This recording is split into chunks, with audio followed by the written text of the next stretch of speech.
So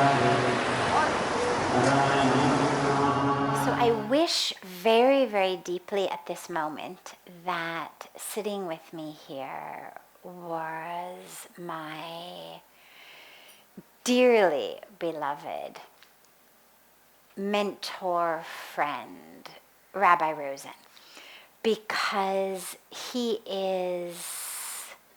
was the chief rabbi of a couple of different countries. He's now a very, very renowned Jewish leader in Israel.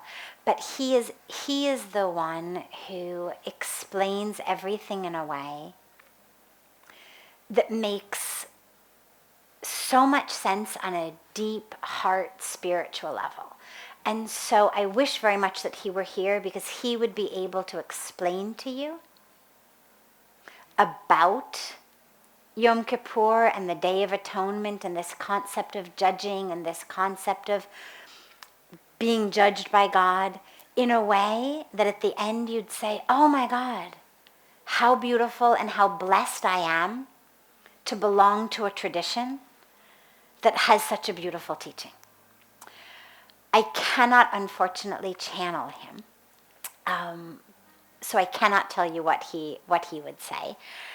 But what I can tell you, from the amount of time that I have spent with him and the number of different questions on different topics that I've heard him answer, is, and also just from my own personal experience of God, which wasn't a God by the Hindu sense of God or God by a Jewish sense of God, just God. Because when you experience God, you're not experiencing a Christian God or a Jewish God or a Hindu God or a Muslim God. When you experience, it's just God. It's not a matter of God judging you. It's a matter of a law of karma. There are things that you have done in the past year that will bear fruit in the next year, things that you've done in previous years that will be bearing fruit in this next year. When we talk about the law of karma, by the way, they're speaking about the upcoming holidays in the Jewish tradition, in which it's believed that during this time the book of life is being written by God, and who's going to live and who's going to die and who's going to be sick and who's going to be well, and all of that gets written in this book at that time. And there's the most holy day of the year called the Day of Atonement. And so that's what they're referring to in the question.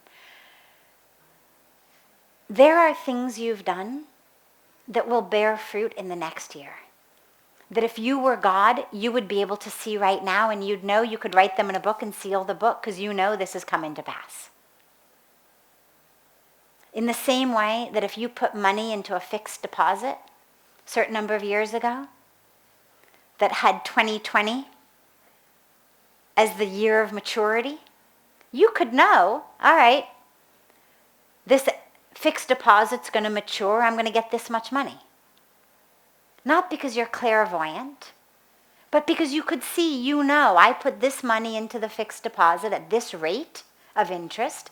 It's maturing. This is how much I'm going to get. So it's not a matter of God sitting up there deeming she's good, she's bad, he's good, he's bad. Some of it is going to be your karmic fruits. But also what you have to realize is the act of atoning makes who you are different.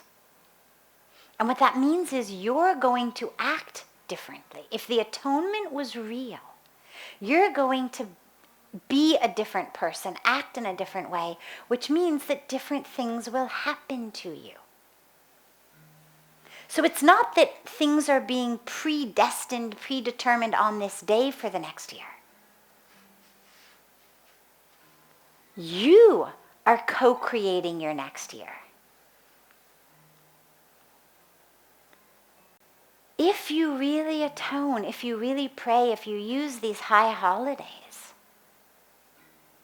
to really transform who you are, you will act differently. And when you act differently, different things will happen. So it's not that God needs our atonement. And again, I'm not saying this from any sense of a Judaism expertise. It certainly may be that in the scriptures, it is said that God needs your atonement. And again, if I had Rabbi Rosen here, he would explain why. But in terms of my experience, what I know, it's not that we're doing it for God. The pujas that we do here, the ceremonies we do, we're offering to God. But we're doing it for ourselves. God doesn't need our rice or our milk or our ghee or our flowers or our fruit or our prayers. We need them to purify ourselves. And the us who is purified will act differently. Puja Swamiji always says, when you bathe in Ganga, it's not that you are absolved from past sin and therefore you can go out and do it all over again. I translate that to mean that it's not like a get out of jail free card.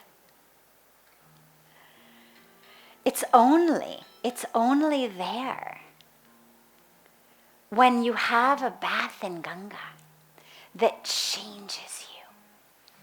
And when it changes you, when Ganga purifies you on the inside, then you walk out a different person.